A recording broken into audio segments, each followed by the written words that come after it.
টিনের ঘরে গাদাগাদি করে বসে চলছে পাঠদান। এরই মধ্যে টিফিনের ঘণ্টা ছুটি হলেও বিদ্যালয়ের পর্যাপ্ত পরিমাণ মাঠ না থাকায় ছোট্ট পরিসরে খেলাধুলা আর খোশগল্পে মেতেছে কোমলমতি শিক্ষার্থীরা। বিদ্যালয়টির মাঠে শহীদ মিনার ঘেঁষে স্কুলের ঠিক মাঝখানে 3 তলা বিশিষ্ট একটি বিল্ডিং বাড়ি। এমন চিত্র চোখে পড়বে পাবনা সদর উপজেলা উচ্চ বিদ্যালয়ে। বাড়িতে প্রবেশ পথও স্কুলের ভেতর দিয়ে করা হয়েছে। এই জন্য স্কুলের গেটও করতে পারেনি কর্তৃপক্ষ। আওয়ামী লীগের শাসন আমলে ক্ষমতার দাপটে এই বাড়ি নির্মাণ করেন স্থানীয় আওয়ামী লীগ নেতা আব্দুল বাতেন। অভিযুক্ত আব্দুল বাতেন চরতারাপুর ইউনিয়ন আওয়ামী লীগের সাধারণ সম্পাদক মুস্তাফিজুর রহমান বাবুর চাচাতো ভাই। নতুন বাজার উচ্চ বিদ্যালয়টি 2002 সালে প্রতিষ্ঠিত হয়। প্রতিষ্ঠার পর থেকে সুনামের সঙ্গে শিক্ষার্থীদের পাঠদান করে আসছেন শিক্ষকরা।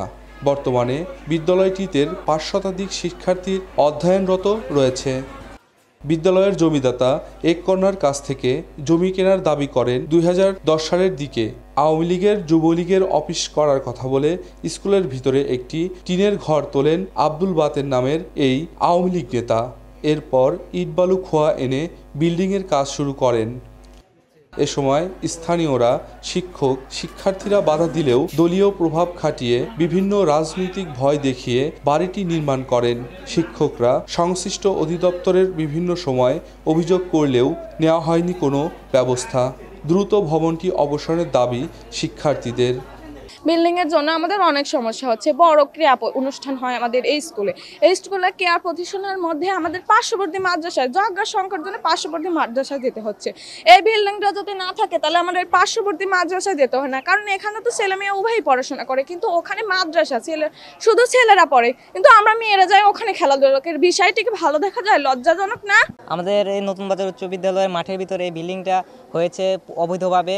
তারা এখানে জোর জুলুম করে বিল্ডিংটা করেছে। আমরা মাঠে যখন খেলি বা আমরা এখানে ক্লাস করার সময় তারা প্রচণ্ড আওয়াজ করে, তারা গান টান বাজায়। আর এখানে শহীদ মিনারে আমরা 21শে ফেব্রুয়ারিতে ফুল দিতে আসলে তারা ময়লা পানি আবর্জনা যাবতীয় সব কিছু আমাদের শহীদ মিনারের পর ফেলায়। এই বিল্ডিংয়ের জন্য অনেক দুর্গন্ধ বের হয়, এই যে উপর থেকে ময়লা ফেলে। আমাদের পিটি করানোর সময় আমরা পিটি করতে পারি না, ভালো করে আটে না। আবার ক্রীড়া প্রতিযোগিতার সময় আমরা ক্রীড়া প্রতিযোগিতা করতে পারি না। বিদ্যালয়ের ভিতরে এমন বহুতল ভবনের ফলে লেখাপড়া ও খেলাধুলার বিঘ্ন ঘটছে, ব্যাহত হচ্ছে শিক্ষা কার্যক্রম। দ্রুত ভবনটি অবসান করার দাবি শিক্ষার্থীদের। 5 আগস্টের পর থেকে পালিয়েছে অভিযুক্ত আওয়ামী লীগ নেতা বাতেন। এ বিষয়ে তার বক্তব্য নেওয়া সম্ভব হয়নি। বিদ্যালয়ের ভিতরে আওয়ামী লীগ নেতার 3 তলা বাড়ির বিষয়টি অবগত হয়েছেন। সমাধানের চেষ্টা করা হবে বলে জানিয়েছেন জেলা প্রশাসক ও উপজেলা মাধ্যমিক শিক্ষা কর্মকর্তা। উচ্চ বিদ্যালয়ের কম্পাউন্ডের ভিতরে এক ব্যক্তির কম্পাউন্ডের ভিতরে 3 তলা বাড়ি নির্মাণ করেছে। সে অনেকদিন আগে থেকেই বাড়িটা নির্মাণ হয়েছে এবং সেখানে সে বসবাস করতেন। তো বিগত এই সময়টা ধরেই এই বাড়িটা থাকার কারণে এই প্রতিষ্ঠানের লেখাপড়া চরমভাবে আসলে বিঘ্নিত হচ্ছে।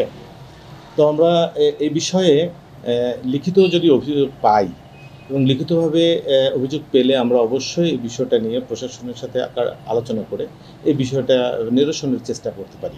আমরা এই বিষয়ে খোঁজ খবর নিচ্ছি, আসলে এটা কি আসলে ওনার কিভাবে উনি করতে পারলেন বা এই জমির মালিকানা কার, এটা কাগজপত্র দেখে প্রতিষ্ঠান যদি মালিক হয় তাহলে এটা উনি কীভাবে করেছেন, অবশ্যই ওনাকে সেটা জবাব দিতে হবে। এ বিষয়ে আমরা খোঁজখবর নিয়ে আমরা আইনগতভাবে যেভাবে প্রতিষ্ঠানকে আমরা আগে প্রতিষ্ঠান প্রধান যিনি ওনার সাথে কথা বলবো যে উনি কিভাবে আছেন।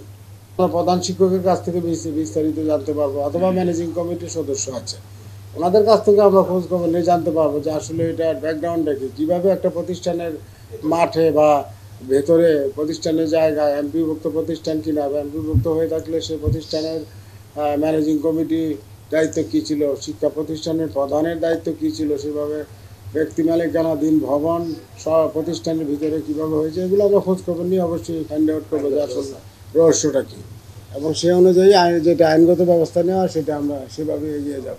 বিদ্যালয়ের ভেতর এমন বহুতল ভবনের ফলে ব্যাহত হচ্ছে শিক্ষা কার্যক্রম।